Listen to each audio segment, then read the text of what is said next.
Funky Friday just updated after 3 whole years, so today let's check out this major update together. Let's first start with the lobby. You will now be able to view the update board by just standing in the update board area. We also got a new map which mainly the trees had now become alive. Animdude boss fight has now disappeared. The Ready Up White Aura will now have animations, and the speaker themselves will also have idle animations as well. There's also more stages added to the game as well. Now let's talk about the new shop. We have 11 new animations, and 4 of them being updated animations: Betty, Riot Shield, Troge, and Slenderman. The multi-equip game pass is now confirmed to be 299 Robux. We got 1 new microphone which will cost you 800 points, and you will be able to change colors for the tags individually. You can choose which one to appear in the chat, and you can choose what to show in order as well. Morphs that we all love will now turn into an animation. Now let's talk about settings. There's a new arrow style replication settings, so let's say that your friend in the match is using different arrow skins compared to you. If you want it to be the same as yours, then turn off the settings, then you're good to go. Most settings now have scroll wheels on them, so it's also useful to see what's the lowest and highest amount you can go for each setting. But if you don't want to do scroll wheels, just type the number in the box. You can now set your bot to be any animation that you want. There's also a new aspect ratio feature that lets you customize your screen resolution, which can result in pretty bizarre gameplay if you play with it for a little bit, and I'm not gonna lie, this might be fun for challenges in the future. So we all know the hit sounds only register when you hit notes, right? But how about hearing all of that on every single key that you tap? Well, if you want that, just turn on the hit sound on key press setting, which will register your hit sounds anywhere in the song instantly, compared to waiting for a note to come. Metronomes are also a thing now. It creates an audible click sound to your gameplay, might be useful for practicing accuracy. There's also the pitch shift setting that adjusts your pitch during gameplay. So let's say you want the pitch to stay the same even if you change the rates, you just have to turn this on. Remember these small buttons that we see at the top? Well, now they are moved down here. But if you don't want that, then turn on the top up button settings, and everything will be back to normal. You can now also customize your long note tail color, which is pretty awesome. Player stats are now working, but song stats are still not here for some reason. I'm not sure if they remove it or they are just not ready yet, but we will see what happens. The minimum and maximum arrow sizes also got a change, with the normal being 0.75 times to 135 times. You can now change it between 0.25 times and 4 times, which is insane.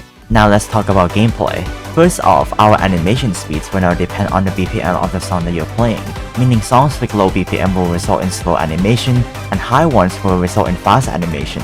We all know that the 2v2 toggle is on the settings tab, but now they are going to be on the song selection. Pretty neat. We got 3 new backgrounds: Defeat, Mirror Greenhouse, and Reactor V4. Accuracy Gauge is this bar thing. Back in the past, enabling this thing along with the background has a bug that will make accuracy gauge not show. Now that has been fixed in today's update. Scores will now be displayed as our low loss profile picture, and of course, you will now start losing score for missing notes. Releasing long notes early will now result in misses, but for some reason, hitting them late doesn't result in misses. Here you can see me holding on the long note for longer than usual with 3-6, that it still counts as a 6 and grants me my 4th 6, which I don't know if the devs are going to patch this, but we will see. Overall, the long note experience has become more strict. Accuracy pops also have a few changes. You can change the value into score value, and you can also move them to the middle if you want as well. There's also new gameplay info on the side, showing extra details of your gameplay, but if you don't want that, turn off the stats feature in the settings. The 5 accuracy judgments are now changed into colorful looking judgments. And if you ever play the deathmatch game mode where you can die, you might get drawn all over the place now, because resetting will now do exactly just that. Scores will now show individual scores for each player on the team when doing multiplayer matches, and there's also a new multiplayer system in which you need to get more points than the other team combined. So if we are doing a 1v2 match and both of them get 10,000 points, then I would have to get more than 20k instead of 10k to win.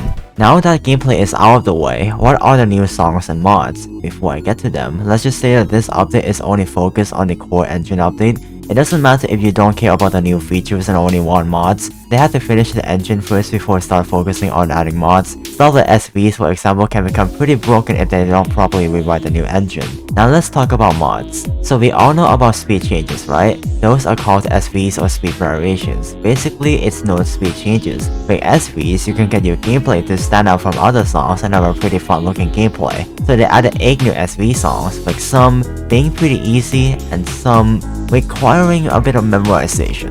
If you don't want to play these SV charts and just want to play normally, you can also turn off the SV chart settings as well. We also got the new 15 Lucas mod featuring 11 new songs, and of course, we got the new and updated Imposter mod containing updated songs and also new content from Versus Imposter V4 as well, just like what they promised us in the previous update. With that, there's a total of 53 songs. That's crazy.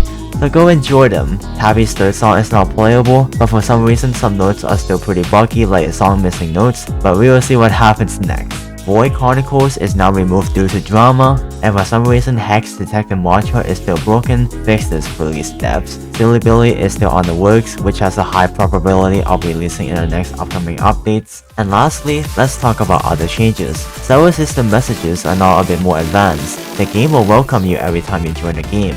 The word round will change into game. Songs will also display as different colors, also displaying the difficulty of that song and the game mode as well. The leaderboard also got a bit of revamp with the new icons, new text font display, and if you want the leaderboard to only show just you can also turn on minimize leader stats as well. Names also got a bit of change, looks pretty cool if you ask me. And of course, I saved the best for last. You will now be able to hover on people's usernames, and once you click on player stats, this is when magic happens. You will be able to see literally their wins, their playtime, their everything. This will be insane.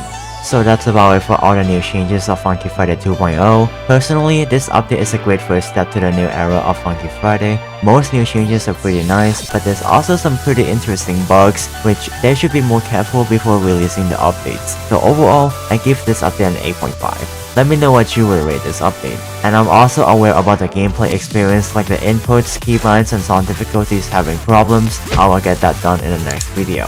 So I will see you in the next one. Peace.